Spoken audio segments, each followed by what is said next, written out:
Now, up to 10,000 people who live in Tenerife are expected to join a mass protest tomorrow, claiming that the Canary Islands are suffering from over-tourism. So campaigners say the number of tourists coming to the island is unsustainable and ruining life there for local people.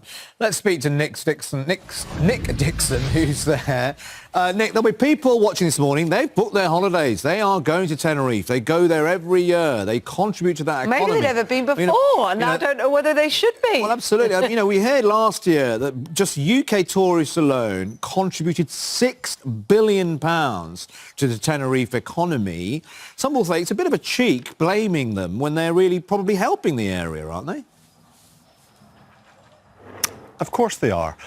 And let's just be clear about this. There aren't thousands of people here from the Canary Islands waiting at the airport to tell British tourists or anyone else for that matter to go home. They are, generally speaking, very welcome. But there is a feeling here that the island is kind of creaking under the strain of mass tourism, and it has been for quite some time. If you drive around here, you will at times see the slogans, the graffiti on the wall, anti-tourist messages. Now, that's not specifically directed to tourists coming in here, individuals or groups. It's really sort of propaganda, if you like, for the government to sit up and take notice, because local people here feel that they have a very poor quality of life, and they have for quite some time, yet still new hotels and beach resorts are being constructed. So there's a very strong feeling that tourism has to be cut by perhaps even up to 30% here. Not the typical friendly welcome messages you might expect from an island blessed with year-round sunshine and millions of tourists each year. But in recent weeks, tension has erupted in the Canary Islands, with some residents saying the impact of mass tourism is ruining their lives. Many insist there are too many hotels, a dire shortage of housing for locals, and roads overwhelmed with traffic.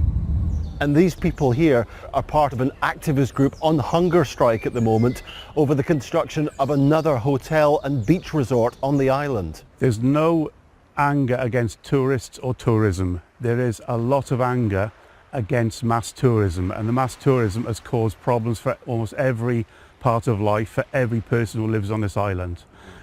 From the roads being gridlocked, to water shortages, to sewage problems, to beaches being contaminated. And the situation has escalated. Major protests and demonstrations are taking place tomorrow, though some local business owners won't be taking part. I sell excursions, so I need to have the people around me who are coming on holiday and make them like a great holidays. Campaigners want a tourist tax to help ease the problems facing the islands, something the government so far has rejected. Nick Dixon, Good Morning Britain, Tenerife. Well, let's speak to Brian Harrison, who we saw there in that report, a British expat who's leading today's charge against tourism. You're blessed with living on a beautiful island with wonderful weather. Presumably that's what made you be an expat and go to live there in the first place. Why is the beef with the people who go there on holiday and are drawn there just in the way you were? It's not the beef with the people coming here, it's the sheer amounts, the volume of people. When I arrived at the island in 1991, there were maybe 2 million tourists a year. Now this number's gone up to over 6 million a year. And for an island with a limited space, it's unsustainable. This is the issue. So your beef then is with the people managing the island and managing the tourists on the island.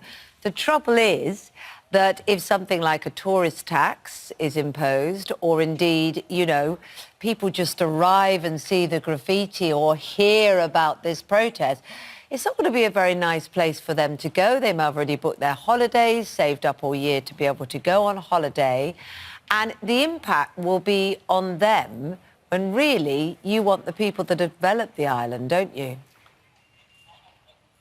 Well, firstly, the graffiti which is around the island is not as widespread as some UK media has claimed. It's not everywhere. You have to go look for it to find it. Tourists are always welcome here. There will be no hostility towards any tourists. But obviously, action has to be taken. The government has had 3 decades to resolve this issue. It's been getting worse every single year, every decade. And this is a last resort to really get the government to take notice. So they have to take action to limit tourism, to make tourism sustainable. Because at the moment, it's not sustainable. It's causing a lot of damage to the island, to the lives of the residents. It's a very negative impact. But what would you say, though? You know, it's the freedom of people to go and enjoy a holiday in Tenerife that Tenerife is built upon. I mean, £6 billion last year went to the local economy there. You know, the argument, even if you limit the amount of tourist visits, it may affect the country as a whole. People might start looking for other destinations and feel that Tenerife isn't a very welcome place.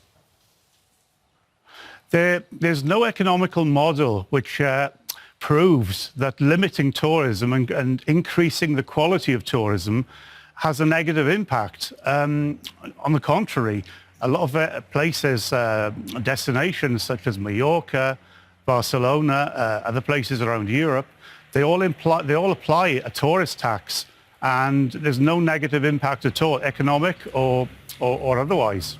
Okay. So just clarify, what is it you're calling for? What do you want the local authorities to do there? Limit the amount of people coming in or to increase taxes there? Okay. Several points. The first point is to stop the construction of tourist developments, especially in natural protected areas, which is a big issue here. Secondly, limit the holiday letting, which is basically uncontrolled on the island. This has caused a huge housing crisis. Right. People can't get homes. And then applying a tourist tax would probably automatically limit the tourism, okay, plus create a revenue income, right, to restore damaged parts of the island. All right. Brian, we're going to have to leave it there, but thank you so much for joining us, and enjoy the sunshine today. We're not getting an awful lot of that here, but